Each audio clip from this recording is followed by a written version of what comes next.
Salud Hernández, periodista y columnista y periodista de guerra. Salud, le pregunto para que analicemos un poco de pronto si hay un cambio de discurso en las palabras del vicepresidente Garzón. Esto dijo el vicepresidente justamente el sábado, después de conocerse los hechos del secuestro de Romeo Langlois. Los militares son militares, los que somos civiles, incluyendo los gobernantes y los periodistas, no debemos llevar prendas militares. ¿Usted entendió un cambio de actitud en las palabras del vicepresidente hace minutos aquí en el programa de la noche? No, yo lo que creo es que alguien debió hablar con él en estos días y decirle, porque él en un principio no solamente dijo eso, sino que nosotros no deberíamos cubrir nada del conflicto ni ir nunca con las fuerzas militares. Alguien debió explicar de en qué consiste nuestra profesión, que es distinta a la suya, y por eso de ahí yo creo que el cambio de opinión. No, yo sí creo que es un error y que cometemos todos, pues a lo mejor. Normalmente tú no vas nunca, con el ejército colombiano no vas ni con casco, ni con chaleco, ni con nada, normalmente. Y somos muy descuidados, somos más frescos, nosotros no somos tan estrictos como los gringos, pero no solamente cuando vas con el ejército. Yo he cubierto unas revueltas que hubo en Haití hace unos años, como en el 2004-2005, y había muchos disparos y eso, y los gringos iban con chaleco antibalas y con casco, y los periodistas que no éramos gringos, sobre todo los latinoamericanos y españoles, íbamos sin nada. Es decir, yo no entiendo estar entrevistando a la población civil con un casco y sencillamente no va con mi forma de ser. Yo no lo hago, punto. Hay medios que obligan y exigen, pues a mí ni me lo ha exigido mi medio, ni me obliga y a mí no me gusta. Entonces, yo creo que sencillamente Angelino Garzón pues desconoce la profesión. ¿Que en esto va a hacer cambiar las normas? Pues sí, obviamente es mejor ir con un casco azul y con un chaleco azul, y en este caso nos hubieran disparado exactamente igual, o le hubieran disparado a Romeo exactamente igual, pero sí que duda cabe que tenemos que tomar otras decisiones, como por ejemplo, de pronto el ejército, que jamás nos lo ha exigido, debería hacernos firmar unos papeles en los cuales le exime al ejército de toda responsabilidad de lo que nos pueda ocurrir, que hacen los gringos, por ejemplo, el ejército norteamericano hace eso. Sí. Pero yo creo que aquí lo que hay es buena voluntad por los dos lados siempre, y no hay ningún reproche, es decir, hay buena voluntad, y los fallos yo creo que también tienen que ver con nuestra forma de ser, que somos más relajados. Sí, en este caso, Salud, y para terminar, se está cometiendo un error al cubrir el problema de orden público en Colombia, y si ese término que utiliza la FARC nuevamente, prisioneros de guerra, va a tener eco como ellos esperan en el mundo entero, o sencillamente muere ahí. El término de prisioneros de guerra sencillamente en Colombia no existe. Mira, yo creo que aquí hay un error. Por ejemplo, hay un problema, que los políticos cubren la guerra y deciden sobre la guerra de los escritorios bogotanos, y hay mucha gente que opina desde los escritorios, y así les va, y así va a Colombia, y así les va a mucha gente.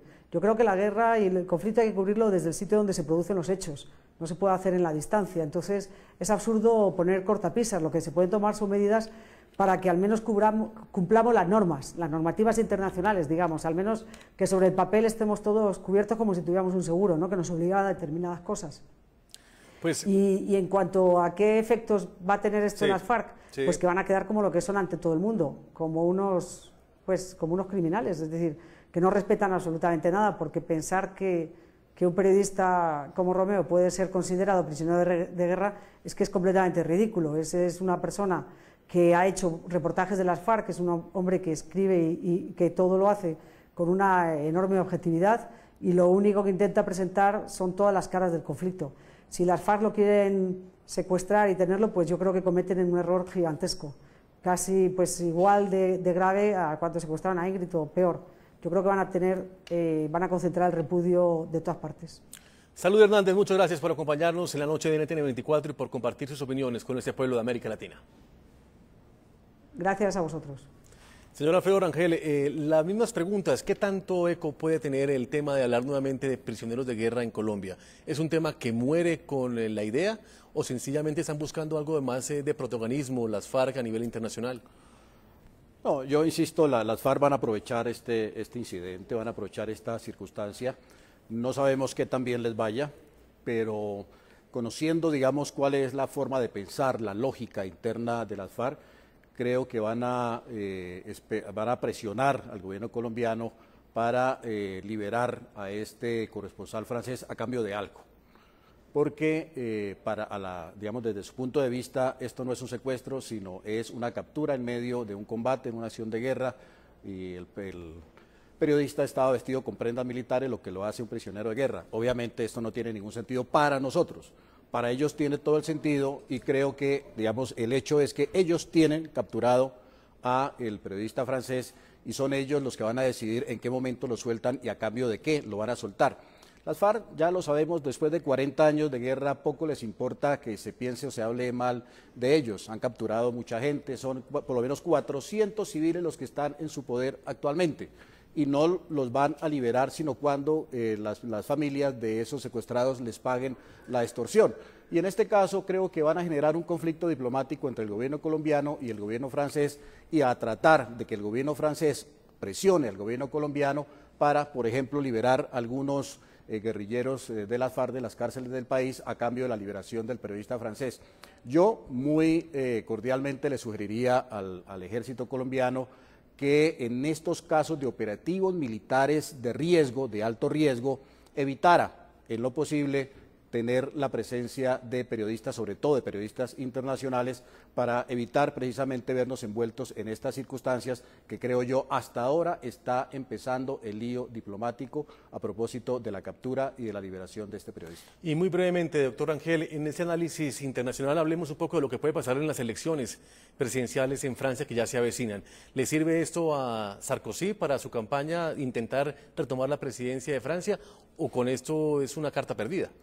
Hay que recordar que el incidente del terrorista islámico que ocurrió en Francia fue aprovechado por Sarkozy porque fue capturado y muerto mejor este terrorista y eso favoreció a la campaña de Sarkozy, aunque no le ayudó pues a ganar la primera vuelta.